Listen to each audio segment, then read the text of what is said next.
वादळी वाऱ्यांसह अवकाळी पाऊस झाला।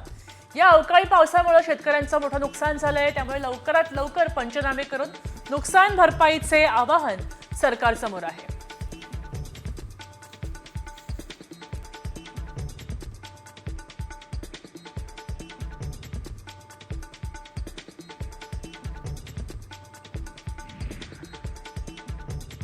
पावसामुळे सांगोल्यात फळबागा भुईसपाट झाल्या आहेत। हातातोंडाशी आलेला घास अवकाळीनं हिरावून घेतलाय। शेतकऱ्यांवर संकट ओढवलंय। वाकीमध्ये शेतकऱ्यांची केळी आणि पपईची बाग भुईसपाट झाली आहे। 6 ते 7 लाखांचं नुकसान झालंय।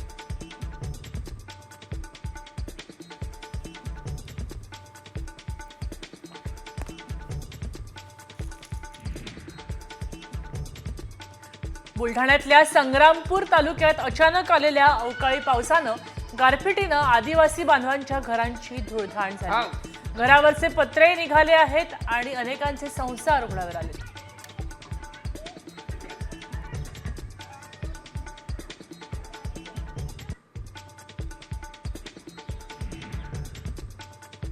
नंदुरबार शहरात वादळी वाऱ्यामुळे अनेकांचे घराचे पत्रे उडाले।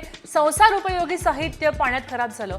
एकूण 25 घरांचं नुकसान झाल्याची प्राथमिक माहिती समोर आली आहे। तर माळीवाडा बांधारपट्टी सुद्धा परिसरामध्ये सर्वाधिक नुकसान झाले।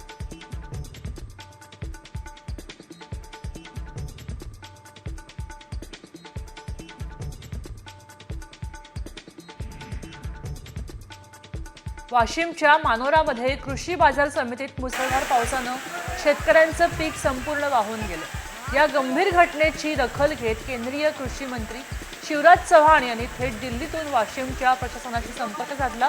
त्यांनी तत्काळ या शेतकऱ्याला नुकसान भरपाई देण्याचे निर्देश दिलेत।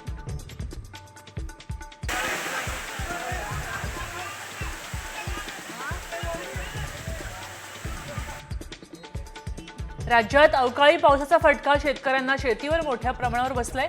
नंदुरबारात पावसानं अनेक घरांचे नुकसान केलंय।